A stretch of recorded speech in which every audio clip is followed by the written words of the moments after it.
L'étape reine de ce Tour de Slovénie 2023 direction Kobarid, et tout d'abord 4 coureurs ont constitué l'échappée matinale de cette quatrième étape. Ide Reling de la Bora, le vainqueur de l'étape d'hier, Asparen de Skatel, Zoccarato de Green Project et Stojnic de la formation Coratec. Mais au sein du peloton, la formation Jayco Alula a décidé de réduire l'écart en défaveur des fuyards. Ils ont avalé notamment Asparen, Reling et Stojnic, tandis que Zoccarato va ouvrir la route, va franchir en tête le sommet de la première ascension de Kolavrat avant d'être repris par Alois Charin dans la descente, mais le duo de tête est avalé par le peloton avant la deuxième ascension de Kolovrat.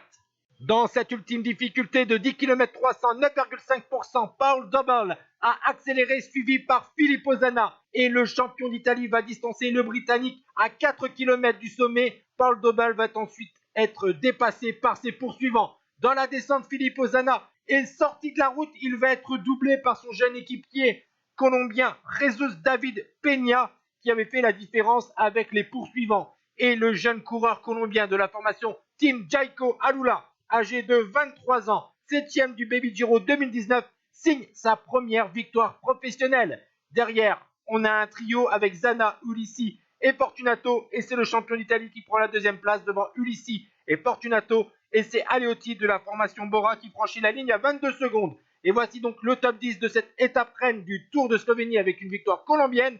Et au classement général, Filippo Zanna prend les commandes avec 1 seconde d'avance sur Ulissi et 6 sur Fortunato. Ciao tout le monde!